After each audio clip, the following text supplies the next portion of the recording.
This is the Haulin Assets podcast, where we show you how to start and run your own trucking company. Ever wanted to go out on your own? Follow Chris as he goes through the highs and lows of running on his own authority.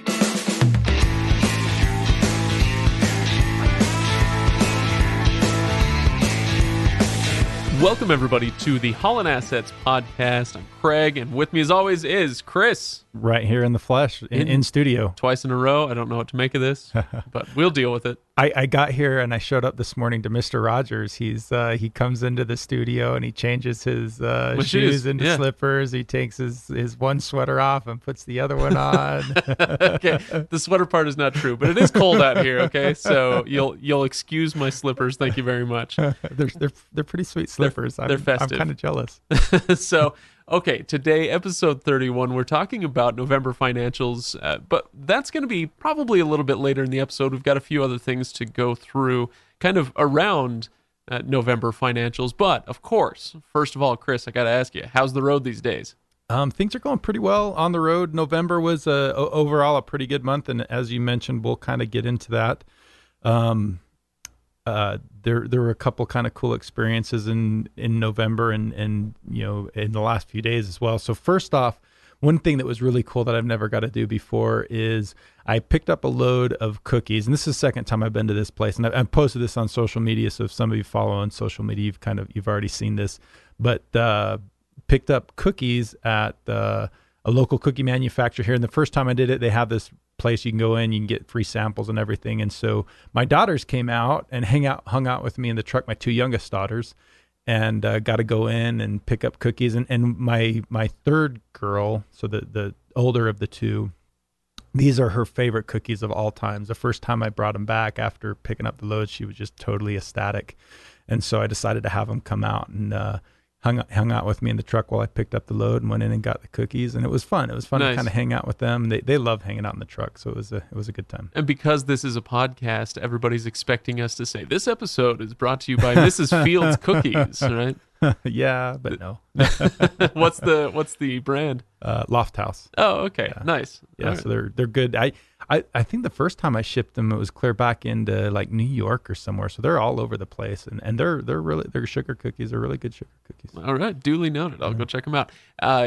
So that must have been a really good time for your daughters. Good time for you to spend some time with them. Get to show them a little bit about what I do and how I do it, and that's great. And what else is going on out there? So this is not so much in the trucking world, but the Vernon household had a pretty momentous occasion yesterday. My oldest daughter turned 15 over the weekend. Ooh. And in Utah, when they turn 15, they can get a learner's permit. Right. And so I got to go with her yesterday to the local driver license division in Utah, fill out the application and everything. And she took the learner permit test and passed the first try. So that's always a good Nice. thing.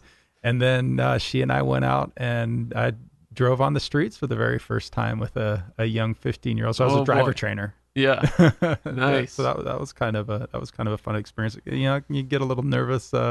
Somebody that's never driven before, we just kind of drove on the back roads where not too much traffic, but she did a good job, I think. Yep. My dad took me to a parking lot for the first time and taught me how to drive a stick. We've actually done that the last couple of days too. So she was in the parking lot before she got the permit yesterday, and very nice on the public roads. So. And this is the CDL version of a learner's permit, right? So if it's in the Vernon household. Yeah, we're starting to ride out on the Kenworth. Yeah, absolutely. Well, that's great. That's great. So today we are going to be talking about November financials. This is something, as you know, if you're a longtime listener, we do this every month, and we're going to continue to do so for some reasons that I think we want to talk about. But before we do, I do want to remind everybody, HaulinAssetsLLC.com is where you can go for show notes, and those show notes are vital for episodes like this one, where we're talking numbers. We have those numbers for you to review. And so I would encourage everybody to do that, HaulinAssetsLLC.com, and click on the section for show notes and follow along when you have a chance, when you're not driving. When you're not driving, not while you're driving. So this is something that not a lot of companies do, right? We were kind of talking about this a little bit before we turned on the mics. Not a lot of companies are going to share out their P&L for people to review, right? Yeah, I've always, as an owner of businesses for a long, long time, have always wanted to see other companies' profit and loss statements just because they're so educational. You can there's a lot that you can read into those, especially as you get more and more experience with them.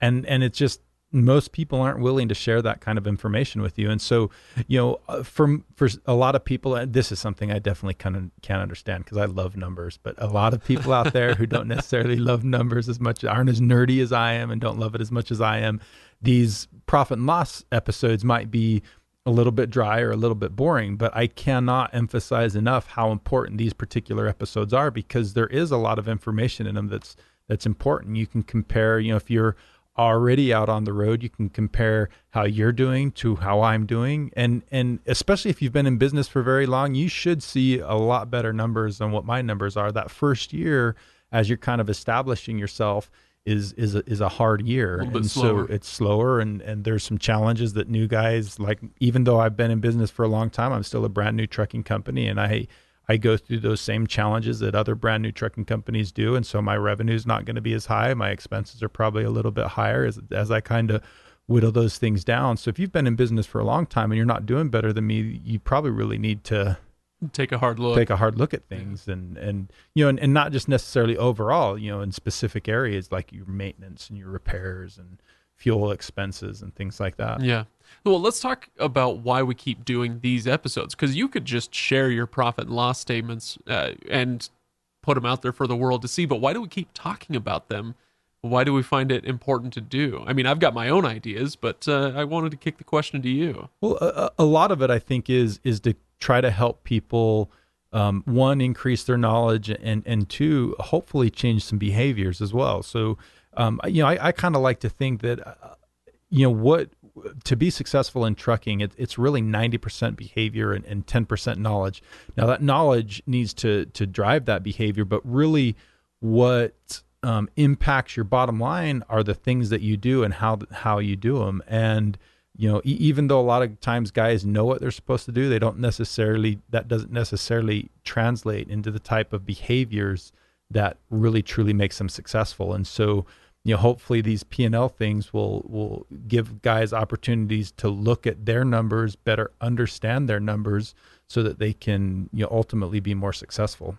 Yeah, absolutely. I mean, like you say, it's about the action, and it's not necessarily just about the knowledge. I mean, that's what we're doing here. We're here for that 10% where we're giving you some knowledge. But my idea was that hopefully by just the sheer repetition of going over these numbers, understanding the things that come up every month, those unexpected expenses or the unexpected wins that come across your plate, and what to do with those, by constantly talking about those, by sharing that kind of the repetition, it feeds into that 90%, Yeah. Of action that you're talking about, right? Right. And one of the things I think is really, as we're kind of going into this, and I think I really want to reiterate is, as I've kind of followed comments that people post on the episode show notes or in some of our social media outlets, there's a lot of reoccurring themes. And one of those reoccurring themes is, well, first and foremost, you get a lot of guys that, will post that are kind of the naysayers, and you can't make it as an owner operator in this business. Things are too hard.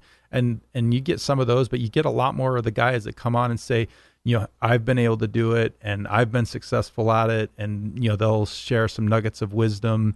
And one of the things that's just kind of a common reoccurring theme with those guys that are successful, there's two of them that really kind of stick out in my mind. And the first one is really they know their numbers, and they talk about knowing your numbers and knowing what your costs are, and are your costs in line, and what your cost per mile is, and does that match up with the rate per mile that you're getting, and can you make enough money with that? So I'm not the only one that preaches this. I mean, if you hear people that are kind of considered the experts in the industry, that knowing your numbers and understanding your numbers is critical. The other thing that's also a really high, reoccurring theme with these guys that are successful is really having a higher level of service. I think that kind of they talk about how that differentiates them from other people, and you see that in owner operators. They it's their business that's on the line. They take more care in what they do, and they provide a higher level of customer service. And there's a lot of shippers out there that's what they want. They want to know that you're going to be on time every time. They want to know that you're going to represent their product well when you deliver it to a receiver. And typically a good owner operator is going to do that better than a company driver for one of the big guys that's somewhat disgruntled. Sure. So do you feel like you have had some success in the last 8 months or so in terms of building your reputation? Is there anything you're actively doing to do that besides being a decent human being? Yeah, absolutely. I think, especially with relationships with certain brokers, they know that I've done a good job. They know that I show up on time. And so, they'll come back to me on loads that are important to them because they know it's going to be taken care of well.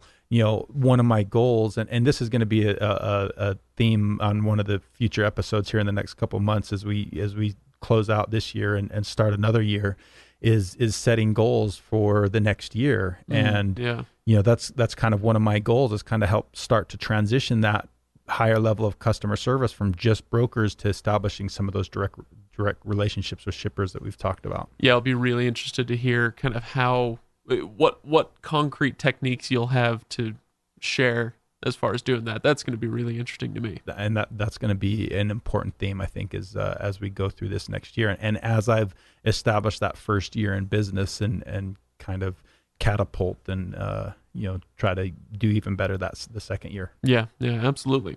Okay, Chris, should we dive into some November numbers then? Yeah, let's do that. Well, the first thing I notice when I look at these numbers that you sent over is the days on the road. Okay, so I'm used to a certain number of days on the road, but this is lower than normal. You've got 12 full days on the road and 6 partial, but I am noticing that your total miles are about the same as what I would have expected. So tell me the story of November. What in the world happened?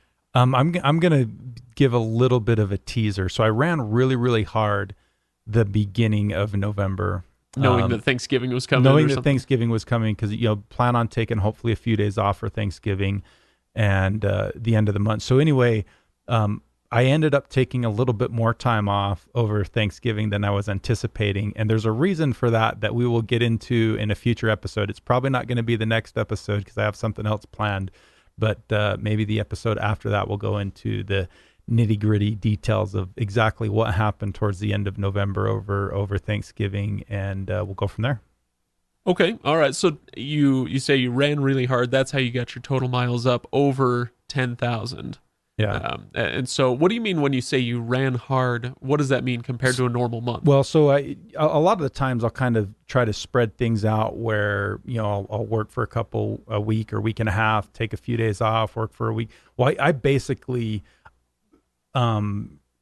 just worked from the beginning of November until about the week of Thanksgiving, almost nonstop. There were a couple times, luckily, just because of the way the loads worked, that I was able to get home, turn around real quick, maybe do a 34-hour reset, and that was all, and then get right back on the road. Like I pretty much had almost, other than 34-hour resets, which I was able to do at home for the most part, I didn't have any real downtime that first 18, 20 days of November, and even some of the times that I did pass through Utah, it was for a little over a 10-hour rest break and was back on the road. Yeah So you use that time to see the family, take the girls to go get more cookies, that sort of thing. Yeah, exactly. Yeah. Great. All right, so your total miles run, you said before that you want that over 10,000. Yeah, and usually I'm seeing it between 10 and 12, right? Yeah, and this time it was actually only 9,777 miles, so it was just under that a little low, 10,000 because mile mark. Your deadheads were up over 500 miles. Yeah, which that seems just barely. Is that high? No, that's still not that high. I mean, you typically don't. It gets high when you're getting into that 10% of your total miles range. Gotcha. And so, just doing math off the top of my head, 500 miles, just under 10,000 total. We're talking about 5%, maybe just a little higher than 5% of the total miles. So that's actually not too bad for deadhead. Yeah. Okay. Great. And a big chunk of that deadhead was on a load that I did for one broker, where I essentially they contracted me on a load out of Salt Lake and then another load coming back, and so it was 2 loads for them, and the deadhead in there was high, but they compensated me extra for that because I was doing, that kind of out and back for them. Gotcha. Okay, yeah, that makes sense. So do we want to spoil the total revenue yet, or do you want to kind of lead into that? We can spoil the total All right, revenue. go for it, Chris. What'd you pull in? So it's $17,589.03. So again, we want to get between that 15 is really kind of on the low end of 20,000 on the high end. And so we're kind of right in the middle of there, but the month overall was still pretty good because, I was getting, especially that last week or two that I was running, pretty dang good rates, over the $2 a mile rates. And is that because of the holiday? Because of the holidays, yeah. November and December typically really, really good months. Okay, all right. So if you're the person who wants to take vacation, hopefully you've worked hard enough through the year that you can do that. But if you're the kind of person who's willing to work through those holidays, could be a pretty good time to get out there on the road. And most guys try to take advantage of that. Even if they do come home over Thanksgiving, it's like they're home Thanksgiving Day, and then try to get right back out on the road home,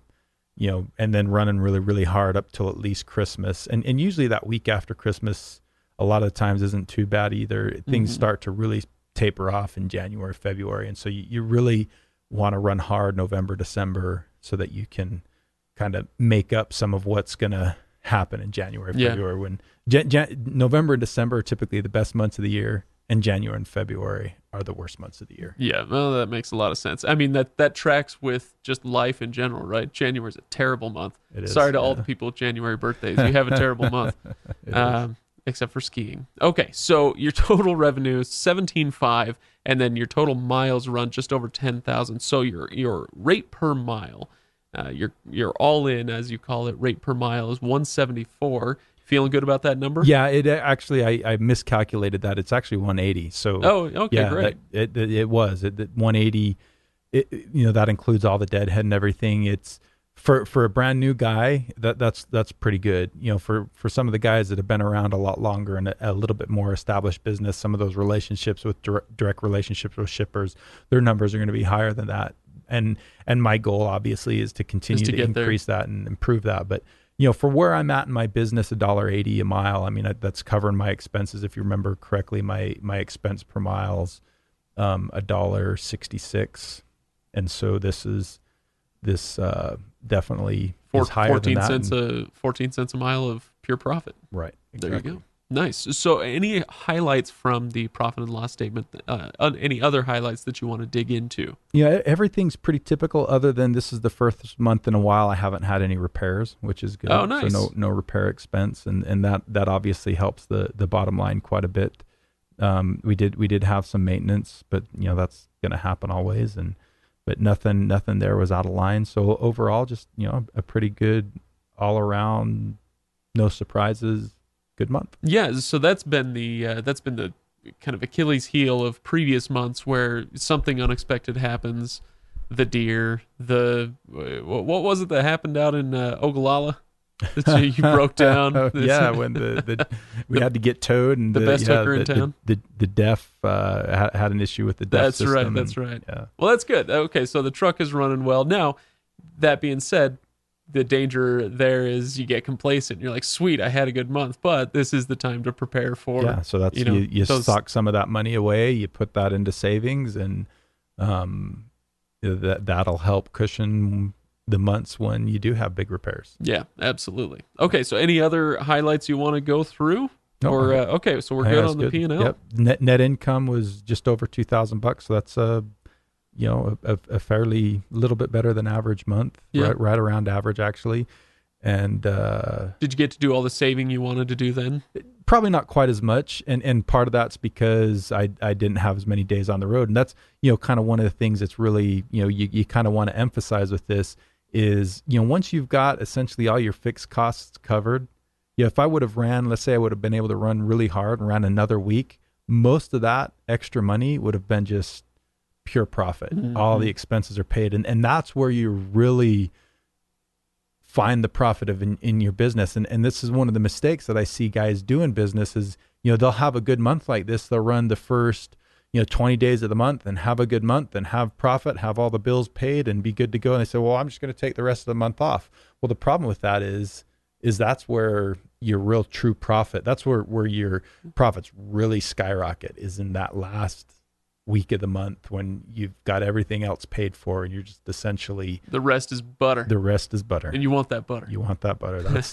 That's the difference. That's that behavior thing. That's where, I know I should be out there so that I've got money to save, but I'm kind of tired this month, and so I'm not going to do it. And that's the difference. Yeah. That's really one of the big differences between the guys who are successful and the guys who aren't. You know what we need to do, Chris? What's that? We need to open a merch store and sell T-shirts that say "Go get that butter."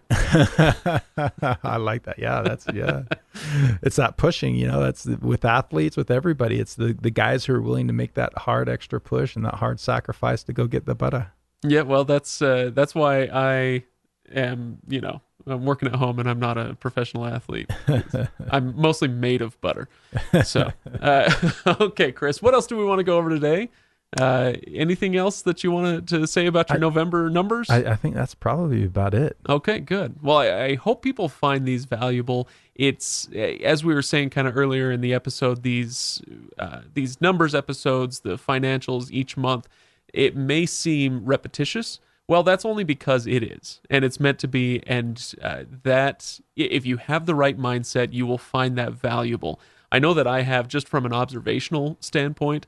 And I can only imagine if I were actually doing what you're doing out on the road, I would find it infinitely more valuable to just see the inner workings of a company every month. So if it is valuable to you, if you enjoy what we're doing with these, please make that known. Give us a good rating on iTunes or Apple Podcasts, whatever it's called these days. Make sure you tell your buddies about this podcast.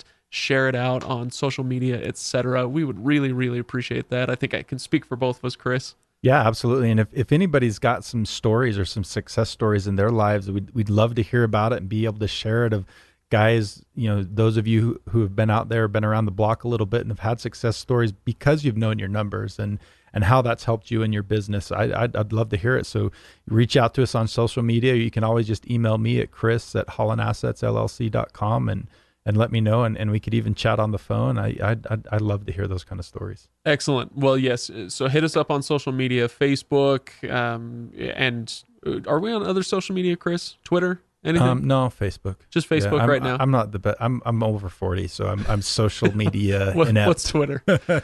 So yeah, hit us up on Facebook. Go to HaulinAssetsLLC.com and comment there on those show notes, and we would love to hear from you. Thank you, everybody, for listening. Can I leave with one thought? I've got one final thought. This is a new segment that we're calling Final Thoughts from Chris. That's not a bad idea. It's amazing what things you can just kind of on the wing come up with. Just to kind of reiterate the importance of knowing your numbers. Again, it's a reoccurring theme that I hear from the guys that are successful. That's one of the things that they say have made them successful. And, one thought that I've kind of been thinking as I've thought about knowing your numbers and the importance of it is I've seen guys out there who have been able to be successful that haven't done that, haven't known their numbers. It happens. You can make it, but a lot of the times it's happenstance and it's chance. You're kind of leaving it up to chance. You're rolling the dice. You may make it, but there's a much better chance that you won't make it. But the one thing that I can guarantee everybody out there, that if you don't know your numbers, you're not going to reach your full potential. So even if you do make it, you're not going to make it as well as you could have. And if you don't know your numbers, that oftentimes also is the difference between making it and not making it. So know your numbers, because one way or another, you're going to be more successful and do better and make more money if you do know your numbers and you know how to use them. This has been Final Thoughts with Chris. No, I think that's great. That's great. Was that your sexy podcast voice? That's I don't have one, but thanks for asking. You tried. Thanks for bringing that up. You sure tried. All right, I think that's a good place to leave it. Thank you, everybody, for listening, and we will see you on the next one. All right, sounds good. Thanks, Craig.